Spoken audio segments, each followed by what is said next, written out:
सेथि तामुलपुर जिल्ला बक्सिं चेम्पियनशिप 2024 खुंनो थाखाय साखाफाराया 70% जौगाबाय।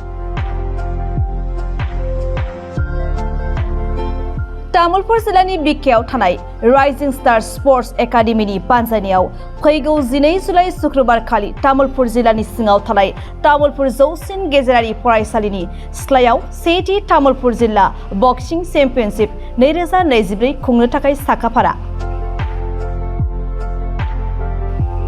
बे बादायलायनायाव साब जुनियर, जुनियर आरो सिनियर सायख'नाय जागोन। मख'नो गोनांदि बे गेलेनायखौ बेखेवना होगोन बिटिसिनि बारग' मावफुं सोद्रोमा देबेन बर'आ बान्था राननाय हाबाफारियाव गाहाय आलासि महरै बाहागो लागोन 43 नं तामुलपुर बिधान सभानि एमएलए जलेन दैमारी।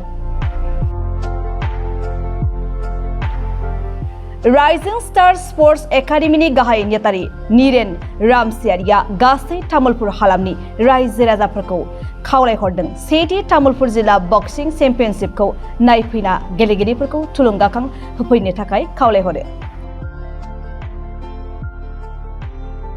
गेमखौ मानो फाथिदों होननानै बुङोब्ला दानि जुगाव जोङो लाइमोन सेंग्रा सिख्लाफोरखौ नुनो मोन्दों, माने गोबां ड्राग्स जानाय, ड्रेन्डेड जानाय, सिगारेट बिरि बायदिसिना फ्रि फायार मबाइलफोरजों बेस्थ' जाना थानायखौ नुनो मोनो। दा बेफोरबायदि गाज्रि हुदाखौ गारनानै जाहाथे नैफोरबायदि जोंनि खेलाफोराव जुदि गोसो होयोबा जोंनि देहानि थाखायबो मोजां जागोन, गावनि फिउचारनि थाखायबो मोजां जायो आरो फरायनाय फारसे जोंनो फिजिकेलि फिटनेसखौ जोंनो नांगोन, फिजिकेलि एक्सारसाइसखौ नांगोन, होमबासो जोङो फरायनाय लिरनायावबो जोङो मोजाङै दावगालांनो हायो होननानै जों सानो। आरो गेलेनायनि गेजेरजोंबो आथिखालाव माने बहुत साख्रि मोनलांगासिनो दङ। बे गावनि सायावसो सोनारगोन आरो दा बहुत मानसिफ्रानो बिदि प्रेक्टिकेलि बुंनो थाङोबाथाय बहुत दङ, गोबां एग्जाम्पल होनो हायो। दा बे हिसाबै जोङो खावलायगोन गासैबो जाहाथे लाइमोन सेंग्रा सिख्लाफ्रा बाइक दाब्रायथिङालासिनो, फ्रि फायाराव जोङो बेस्थ' थायालासिनो, बा ड्रेन्डेड सोबनाय, ड्राग्स सोबनाय बेफोरबायदियाव जुदि बेस्थ' थायालासिनो जोंनि नैफोरबायदि खेलायाव गोसो होयोब्ला मोजां जायो। नट फर बक्सिं अनलि, नट फर बक्सिं, बहुत इभेन्ट दङ, जायखिजाया स्पर्ट्सआवनो खारनायावनो होन, नोङो काराटे होन, उसु होन, बायदिसिना एनि आरो जेराव गोसो बेयाव जुदि बाहागो लानानै गावखौ जुदि गावनि टेलेन्टखौ खिथिनो हायोबा गावनिनो मोजां आरो फिउचारावबो बहुत मोजां खामानि होगोन होननानै जों सानो आरो। 12 जुलाइ शुक्रबारै जोङो राइजिं स्टार स्पर्ट्स एकाडेमिया फार्स्ट तामुलपुर डिस्ट्रिक्ट बक्सिं चेम्पियनशिपखौ खुंनो थांगासिनो दङ। दा बेनो जोंनिया हाबाफारिया सोलिगासिनो दङ। साखाफोरा मथा मथि 70% जोंनि खामानिया आगबारायगासिनो दङ। दा बेवहाय बे गेलेनाय बादायलायनायाव जोंनि तामुलपुर डिस्ट्रिक्टनि मोनब्रैसो जायगानिफ्राय फैगोन, कुमरिकाटा, गरेस्वर आरो जोंनि तामुलपुर थाबाय। बेनिफ्राय इयाव माने जोङो एसे तामुलपुर डिस्ट्रिक्ट हिसाबै जोङो एसे जिखिनि बक्सिंआव माने गोसो गुदुं प्लेयार्सफोर दङ बिसोरखौ जोङो गोजौ फारसे दावखोलांनायाव जाहाथे एसे थुलुंगाखां होनो थाखाय जोङो बेखिनि खामानिखौ मावनाय जादों आरो।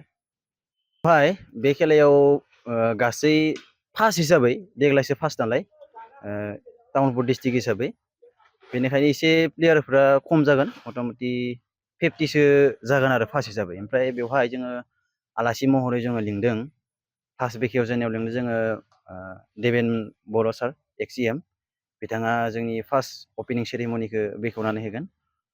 आरो जोङो फार्स्ट डिस्ट्रिबिउसनाव जोङो चिफ गेस्ट हिसाबै चिफ सारखौ लिंदोंमोन, बिथाङा फैनो हाया होननानै बुंनाय लेखा जोङो जोंनि तामुलपुरनिनो बिथां एमएलए जलेन दैमारी सारखौ जों लिंनाय जादों।